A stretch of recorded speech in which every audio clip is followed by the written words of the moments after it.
Hi, my name is Amber Duggar, founder of Profit for Keeps, and in today's Profit for Joy TV episode, we're going to be talking about how to handle finances when your partner spends differently than you.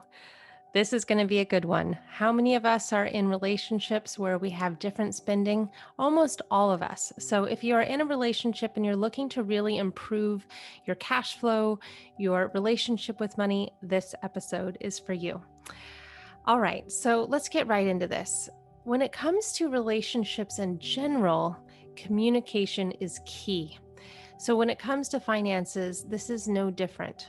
So, one of the first things that you may want to consider doing is sitting down with your partner. And before you even discuss numbers, discuss any money, pull out any spreadsheets, look at any budgeting apps, have a conversation around what is most important to you. The reason that one person may be hesitant to start budgeting or hesitant to start looking at money is coming from a much deeper emotional place. It's not because they don't want to be responsible or they don't want to look at the money.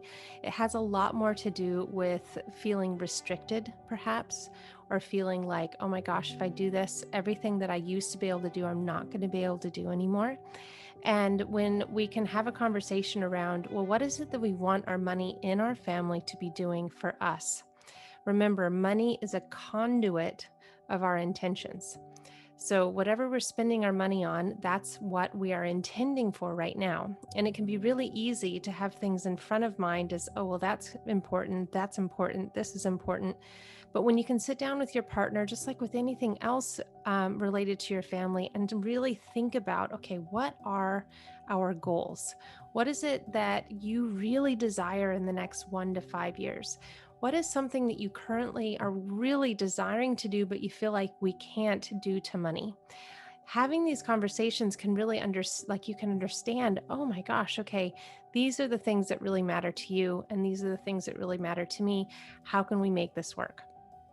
So, before starting with the numbers, start with why and determine the why for each of you. And this is going to change and this is going to always evolve.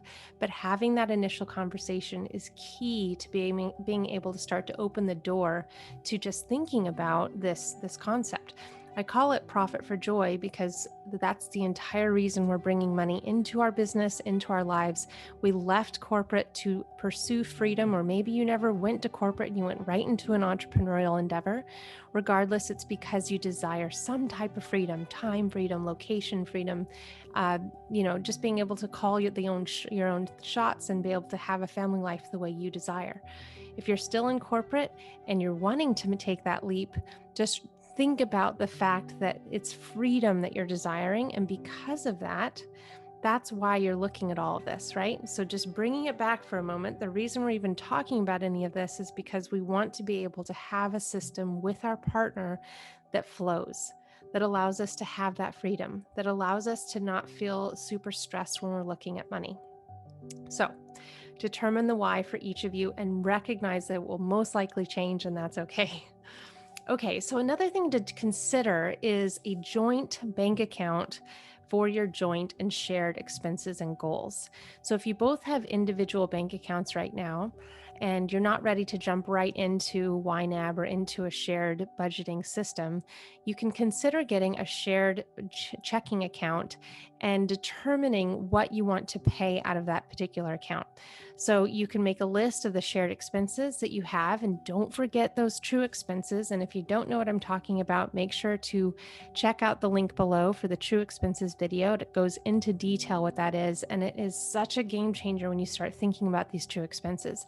So make sure you're thinking of those for your joint expenses as well. And decide, which ones do you want to split? Which ones do you want to share?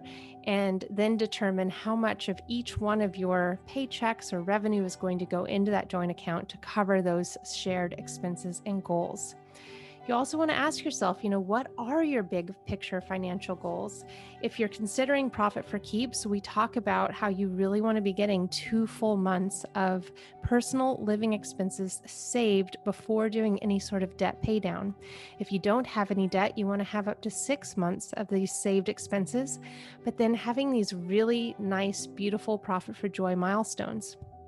such as, you know, a kitchen remodel, or being able to take your family somewhere really incredible, or being able to, go and spend a month in Thailand. There's so many cool things you can do, and it's totally possible when you have a plan.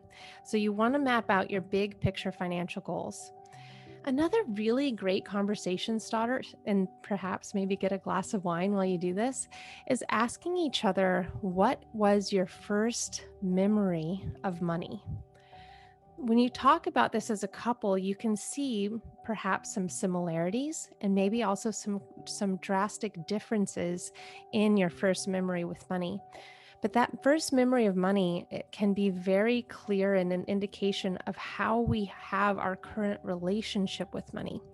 And it's a really beautiful thing to just have a conversation around, because we typically do mirror a lot of those same behaviors and actions. And if we don't, if we're completely rebelling against it, it's because we have this natural evolution or desire to evolve as human beings. And so we have that rebellion side, and then we also have the honoring side, because we really want to be emotionally accepted, because that's like hardwired in our primitive brain.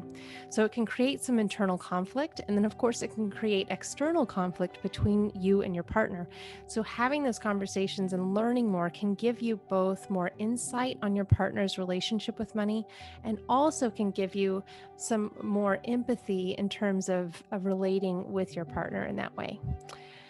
So now, if you are using a budget, or if you're using YNAB, it's really great. My clients that are couples, a lot of them will do what we call a fun money line for each person.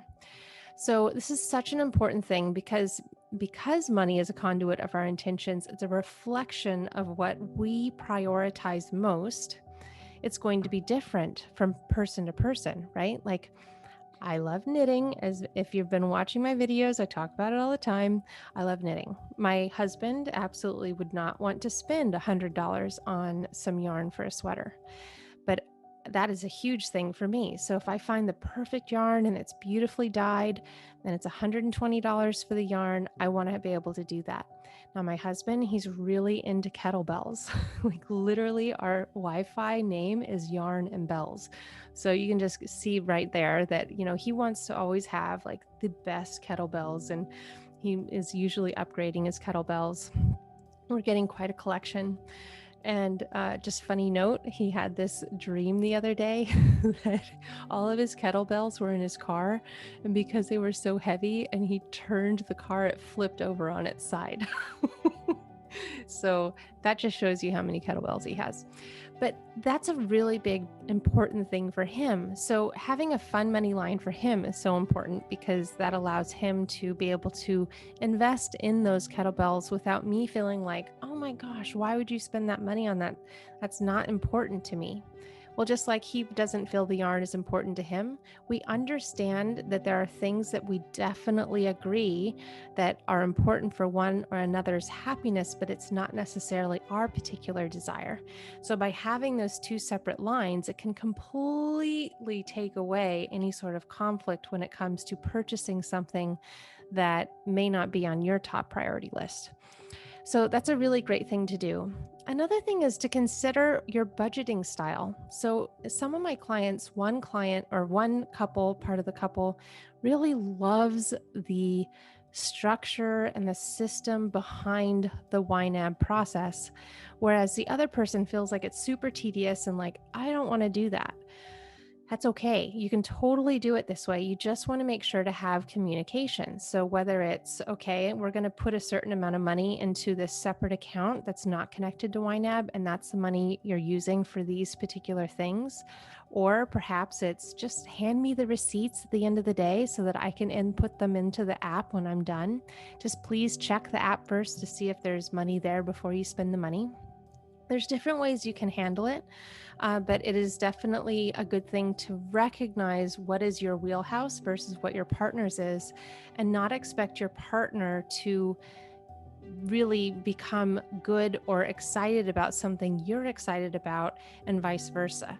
It's important to recognize the strengths within each individual and allowing that person to sit in those strengths and not be forced to do something a certain way. Another thing that we really love to encourage comes from the concept that Kate Northrup wrote about in her book, Money, a Love Story, and it's money love dates. These are beautiful weekly, maybe 30-minute dates where you can actually get all dressed up, get a glass of wine, and have a conversation, a weekly conversation around what your money is doing for you, how you're doing on your goals, how the week went, and really reserve money conversation for that time. What this does, it allows you to be prepared for the conversation because money is so emotional and behavioral.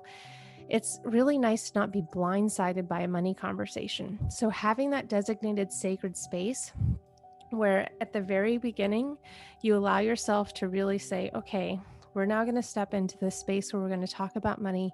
We're going to be kind. We're going to listen. We're going to be empathetic. And we are not going to start with you.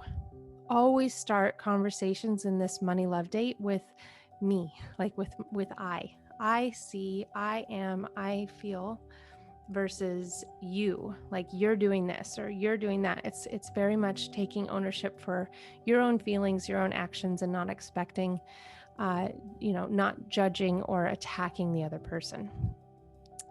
Another thing to do when you're doing these money love dates is keeping a little journal or maybe a note on your phone of things that you want to discuss so that when it comes up in the middle of the week, you don't necessarily blindside your partner with that information, but instead you're putting it in the notes so that you can have it in that money love date conversation in that sacred space. So these are just a few tips on how to start navigating the conversation with money with your partner and how to start setting up some practical systems for yourself.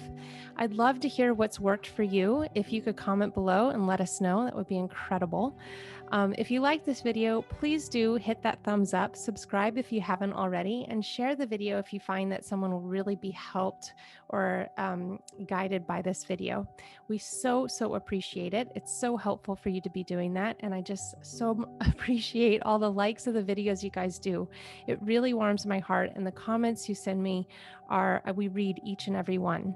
Now, if you have not already joined our Sweet Life Purposeful Money community over on Facebook, I highly recommend you join us. We have beautiful conversations over there on cash flow management, profitability, money mindset, healing your relationship with money. And it is a beautiful place to be with lots of incredible action takers over there. So if you have not joined us, go to amberdugger.com/community. And just remember this, money is simply a resource, and making peace with money allows you to pursue the things you enjoy with freedom. Until next time, much love to you.